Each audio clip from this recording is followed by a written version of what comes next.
Wow, what a door.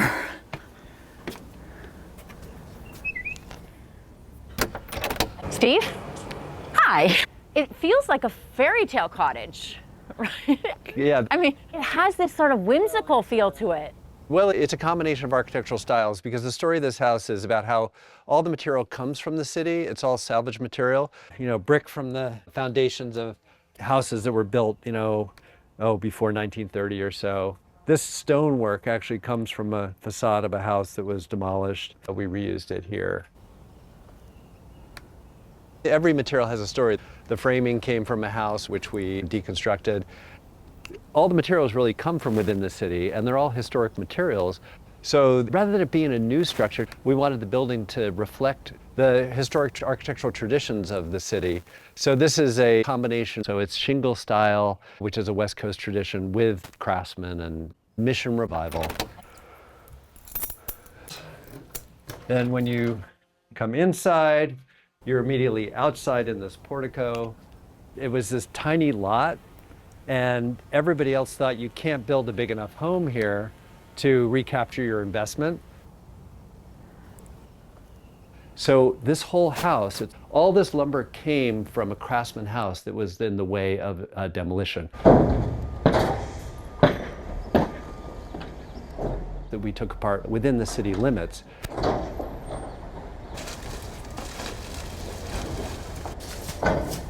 This house was constructed originally in the early part of the 20th century, around 1905.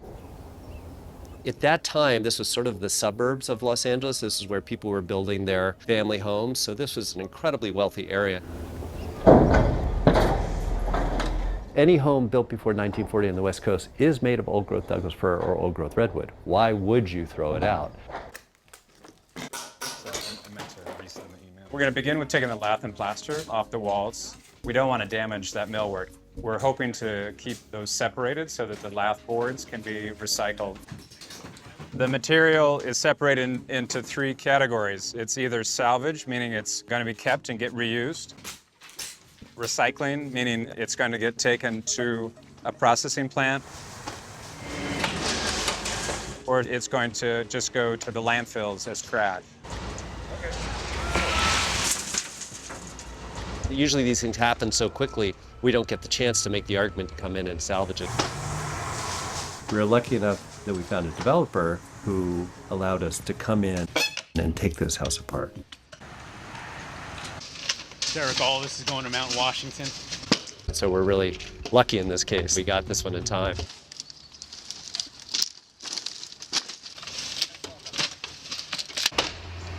It was $7,500 less to salvage the house than it would have been to destroy it and haul it off to the dump.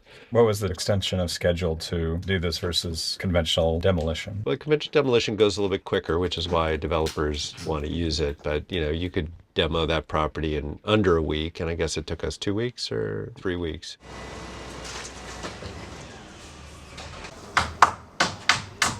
What we were able to salvage out of the house was framing lumber, siding, interior doors. We salvaged plumbing fixtures, beautiful old cast iron tubs, and sinks.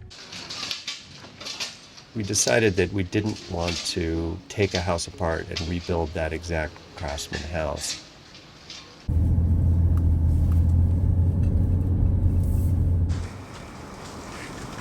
The lumber that we use for framing, the lumber that we're salvaging, comes from the period before they had lumber grading. I'm from West Coast Lumber Inspection Bureau, and I'm here to look at this reclaimed lumber that they've torn out of an old house and then grade it. I'll hammer brand it and then mark a grade on the end of the piece, select structural number 1, number 2 to be used. And in the process, they're trimming out a lot of the defects that won't make it, some of the bad ends, splits, because it's got holes in it, it's been in a building. They can't use anything below the grade of number 2, so if it doesn't make number 2 and we can't trim it back, then it's an out. 8-foot number 1. It depends on how the knot runs. If there's the length of it, those are major knots. There's a lot of really good looking lumber here. I've seen some, the ring count on it's fantastic. So we're talking 5, 6, 7, 800-year-old trees that I've seen in some of these. 625 years old.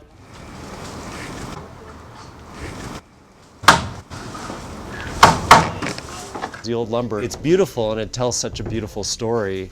I mean, every single little mark to us, you know, tells a story. Those little nail holes are for the old plaster lathing. Redwood is mildew resistant and it's also fire resistant. So after the San Francisco quake, you see a lot of redwood siding. So we're going to use this for these ornamental beams that are going to be inside and outside. So we're sort of bringing the traditional idea of the exterior shingle redwood cladding into the interior space to highlight kind of the indoor-outdoor design of the place. So this whole house, it's like a phoenix, you know, rebirth. The point of these rooms was to make them feel indoor, outdoor. You know, you're living inside and outside. So in this room, again, everything has a story. The redwood is salvaged, and I use this shingled arch that repeats and goes out to the portico out here, again, to sort of lead your eye outside, and also to bring in a typically exterior element, which was shingles, inside the house. So again, there's always this inside-outside. The floor is an interesting story in that these are all 2x3s that we couldn't use in the framing because they were too small. So we made this parquet floor. This tile, the clay comes from California, and actually the decos are all hand-painted in Pasadena, California. The idea was to, since we're making this one open room, we wanted to kind of hide the kitchen.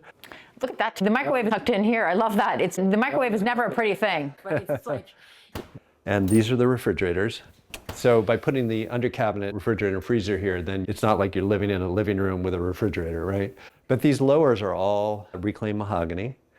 Now these uppers are all reclaimed redwood. This is absolutely beautiful, tight grain, old growth redwood. And you'll see the bolt holes. This is actually a bridge that we bought. They were decommissioning a bridge in a national forest in Northern California. So we bought the bridge.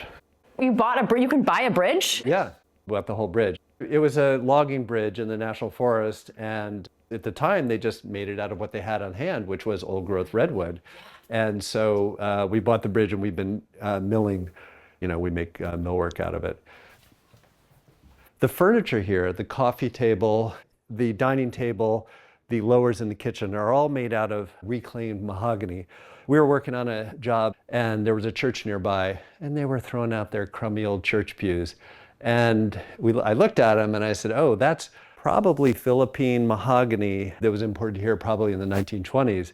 And I said, are you sure you want to get rid of them? Yeah, we want to get rid of them. We want to get some nice new church pews. And I was like, okay. So all this furniture here is made from reclaimed church pews. How high is this room? This is just under 14 feet, because over 14 feet, they consider it a second story. So in Los Angeles, the legal limit is 13 feet, 11.5 inches. This is a very tiny lot. It does make you think about how much house you need.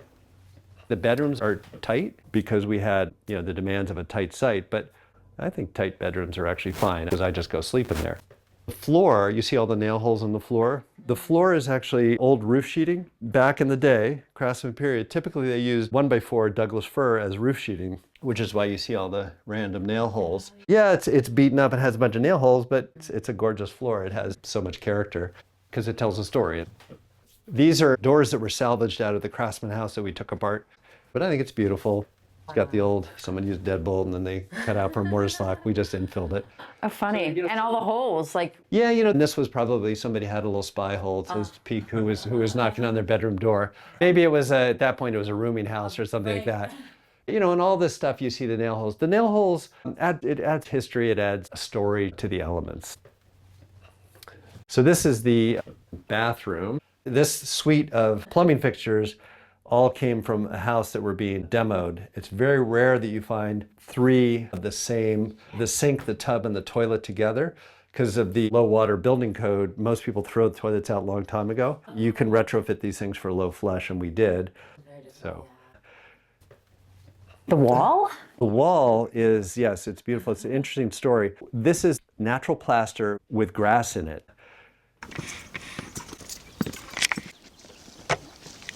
One day, Alfonso was talking about how his grandfather taught him this one technique where they would take grass, chop it up, and add it to the plaster or stucco. The idea is to make the stucco last longer. Lo que estamos buscando es zacate seco, pero todavía con un tono dorado.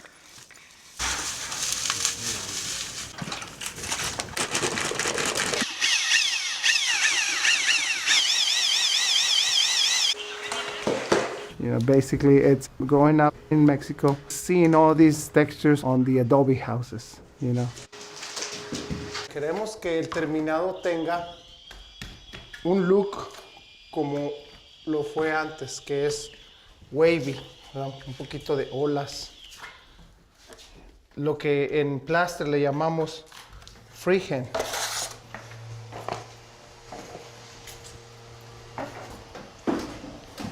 El diseño y los rasgos del trao de la llana son mayores que en esta área.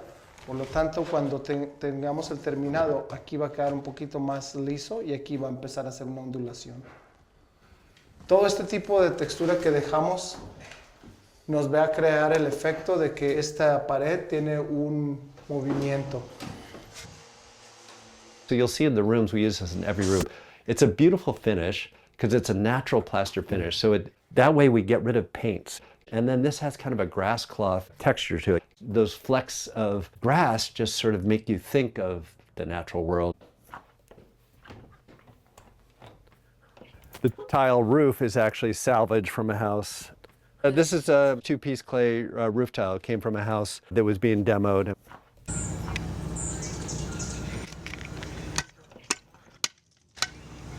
In cities in Europe, farmhouses are built from the remains of Roman aqueducts or Roman roads. So reclaiming is a well-established historic practice. And this is our solar array.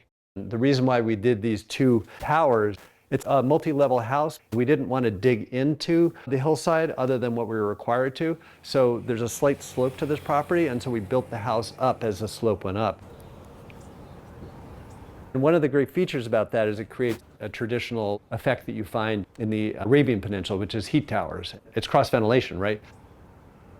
This time of year, we just opened up that door up there, and the warm air rising off the hillside there coming up then comes into the house and warms the house up. We capture that, and then we close the doors at night.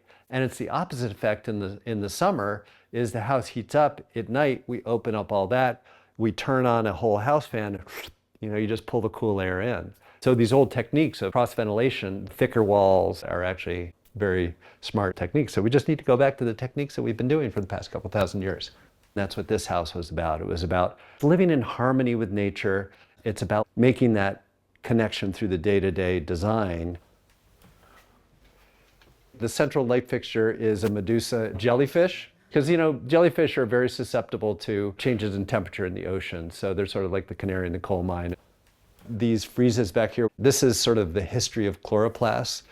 When I sit here and look at it, I'm not only looking at the beauty of nature, but when you sit here and you're like, whoa, man, that guy is just like, he's just a brilliant craftsman. So then on the dining room table, you'll see the mycelium pattern.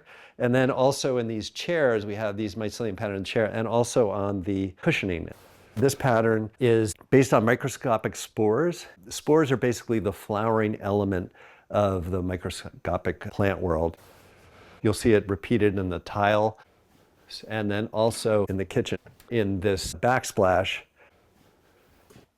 this room has, you can see the board design in the drapery here.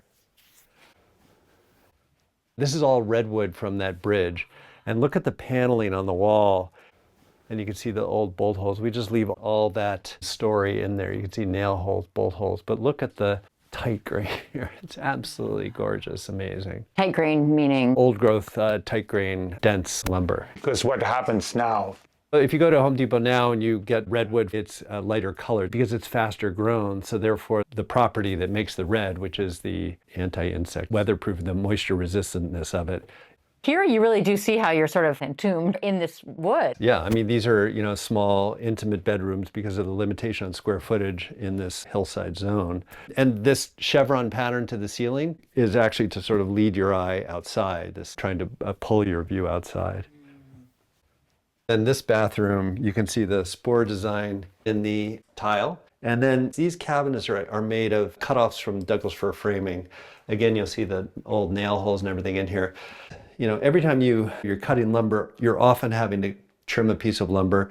And so what we do is we just take all these cutoffs, and instead of throwing them out or wood chipping, we make cabinetry out of them. The same thing over here. And it has that rich brown because it's oxidized. It's been exposed to the air for so long. It really gets this very rich color.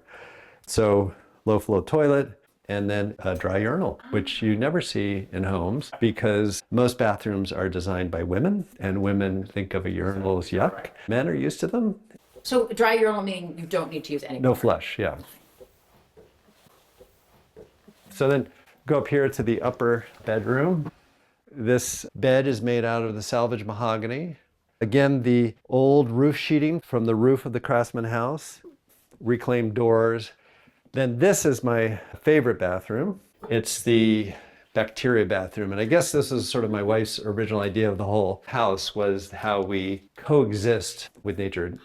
So what we did here was we have a tile that has 4 sides that connect and repeat, and you can swirl it around that way. Then it connects to a 2-sided, and then there's a 1-sided over here.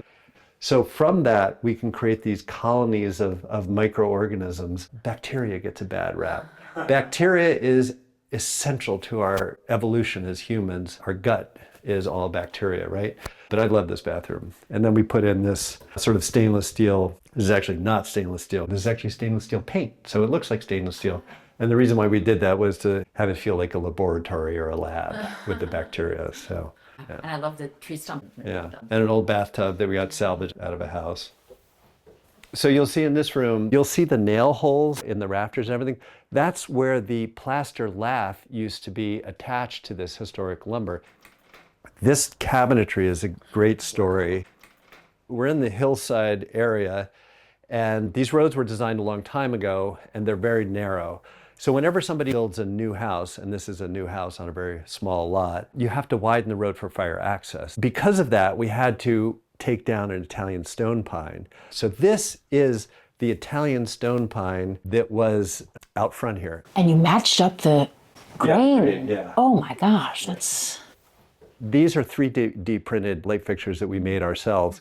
These are based on diatoms, which are 40 or 50% of the world's oxygen comes from diatoms. They're microscopic creatures that live in the ocean. The fabric for the drapes is the mycelium design. The fabric on the sofa here is mycelium design. Actually, that supply for the heating return is the mycelium design, as is the front door. Mycelium is, probably everybody knows, is called the wood wide web, and it's the fungal network that ties trees together. We wanted to look at nature and bring that in so that everywhere you looked, you're reminded of the natural world. The main thing is bringing nature into the home and appreciation of nature, but also we just want to create beauty and comfort.